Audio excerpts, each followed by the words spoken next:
Welcome to Ask an Editor, the podcast that helps video editors build a long-term career. I'm Jesse Kepke, a documentary and commercial editor for the last 15 years, and today we have a question from Harvey. Harvey asks, where can I look to land consistent work? If you were starting out, where would you begin?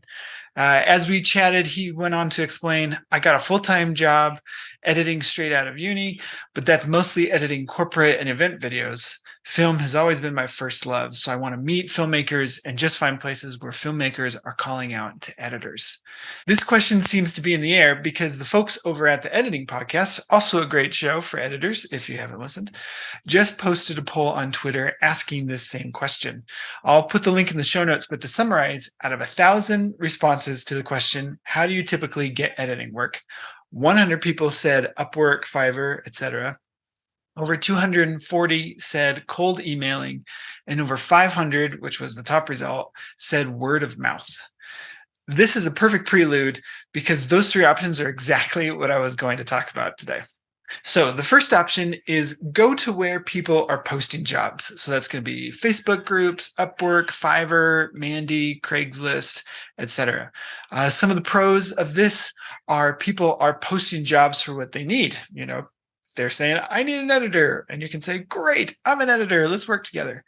A big con, though, is that these places are going to be a feeding frenzy. This is like, the truck showing up and saying, hey, I need 10 workers to come into the field. And then like a pile of people try and get into the truck.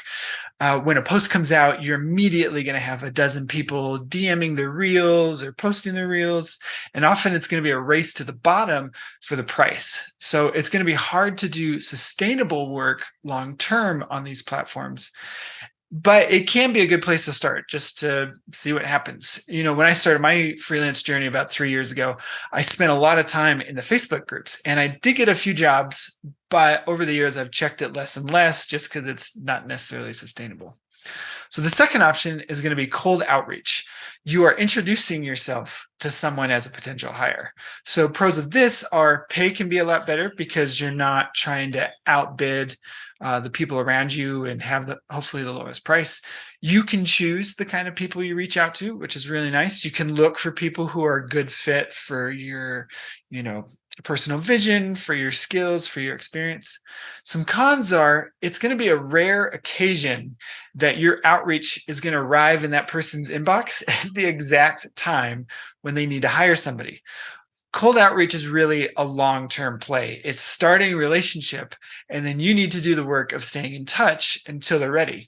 For example, I live next to a big city in where I'm at in Colorado, and I have been in interaction and chatting with a studio for a year. They didn't have work. It was mostly just to meet and get to know each other. And then finally last year, after a year of staying in touch, they finally had a project that they needed some help on. So it's planting seeds and starting that relationship and being in it for the long term. The third option is that people come to you. This is like the holy grail of jobs because this isn't what's going to be called a cold contact. They have warmed up to you already. They already know who you are. They already like you at least a little bit, either through things that you've posted or because someone referred them to you. If someone said, who you need to talk to is Harvey. He's a great editor. That referral is money and definitely something you want to try and get. So this is going to involve two things. One, having great work and being great to work with. So a referral to you will mean nothing if you don't have good work. You're probably not going to get a referral in the first place. And good work is going to mean nothing if you aren't great to work with. It's true, there are some people who can be jerks and make a good living, but that's an exception. And let's not let the exception be the rule. So to recap, you can find work through job posting sites like Upwork or Fiverr, doing cold outreach to potential clients, and doing great work and being great to work with. Those three things should help you be able to find work. Now, here's the thing. If we look back at Harvey's question, he actually had a few qualifiers. One was, how do you get consistent work? Consistency is huge if you want to do this full time. He also asked he was asking me, where would I personally begin if I was starting today?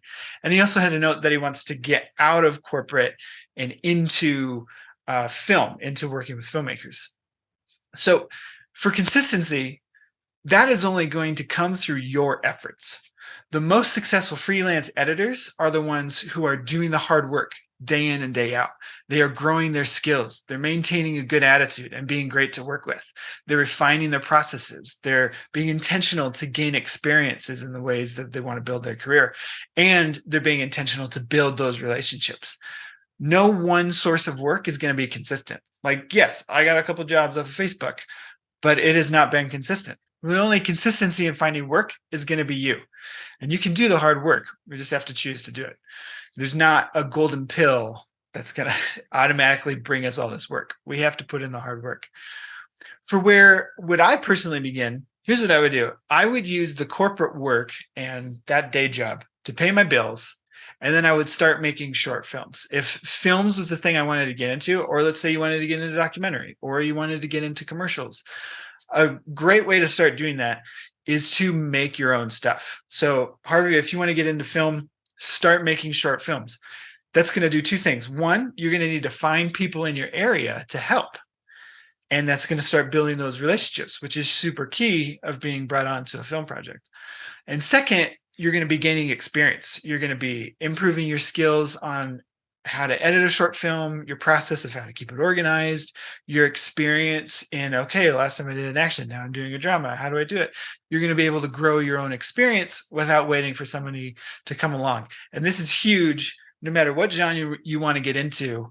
If you're trying to figure out how do I move from this genre into the other, a really great way to do that is to start making it yourself. You're going to learn a ton and you'll be able to gain that experience. So Harvey, thank you so much for your question. If this episode helped you in some way, consider subscribing and leaving a comment or review.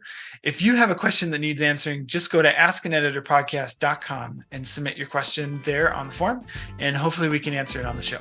So thanks for listening and keep cutting.